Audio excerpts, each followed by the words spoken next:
Welcome back to Brick by Brick. Today we're going to be doing a hypothetical matchup. In this case, it is going to be between the current governor of Michigan, Governor Gretchen Whitmer, on the Democratic side, and then on the Republican side, we will have the candidate J.D. Vance, the current Vice President of the United States. So most people know J.D. Vance, as I mentioned earlier, he is the current Vice President. Governor Whitmer is the governor of Michigan, and she's been known to be a little bit more willing to cooperate and work with Trump than other Midwestern governors. So she's earned definitely an appeal as a bit more of a moderate. She's done fairly well in her campaigns.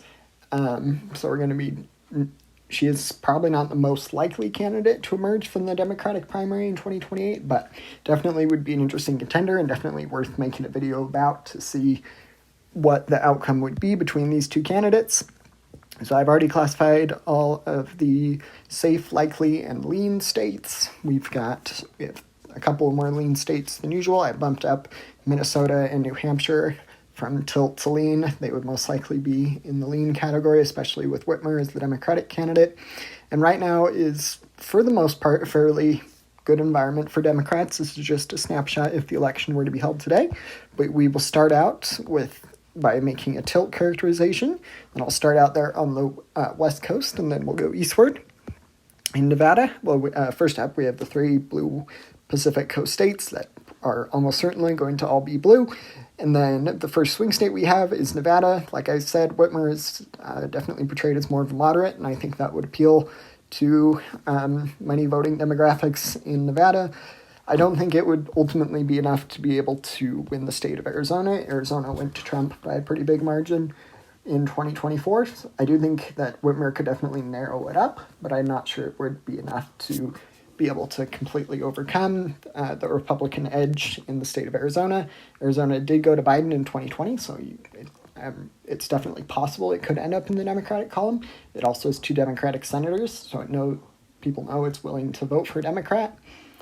But I do think that if the candidate weren't Trump, or if the candidate were Trump, it is probably more likely it would be more red, just because of the appeal to important voting demographics groups there in Arizona.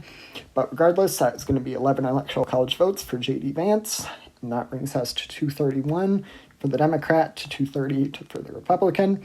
And then I actually think there'll be another lean. I'm going to go with tilt, but regardless, it's one more electoral college vote, and that electoral college vote will go to Governor Gretchen Whitmer.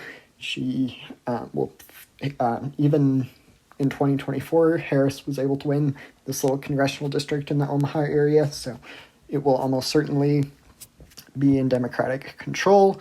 And then we'll come back to the Rust Belt. I do think that in Georgia, it would most likely be a Democratic victory. I think it'll be close, but similar to Biden, Whitmer, like I mentioned before, has got some moderate appeal, some crossover support.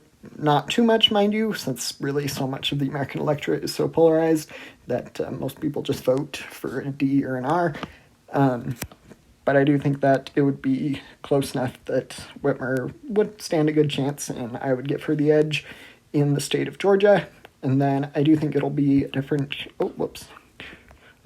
case situation in the state of North Carolina. North Carolina, I do think the Senate election in 2026 is going to be interesting one to watch for sure. It's probably favors the Democrat, but this is 2028, and assuming the environment doesn't change dramatically, I do think it'll be in the Republican column for the state of North Carolina. And then I actually think we got the same prediction for all three of these Rust Belt states.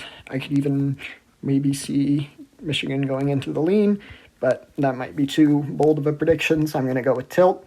I think Whitmer would probably be one of the better candidates to win the three Rust Belt states. She, of course, is the governor of Michigan, so that would be hometown advantage. And generally, the three states vote together. There's definitely a world where one or two, I think the next most likely scenario is that Pennsylvania would vote Republican, and that Wisconsin and Michigan would stay Democrat. But even if J.D. Vance were able to win Pennsylvania, it would still be a Democratic victory. And I do think that they would likely vote all together. That's probably the most likely scenario.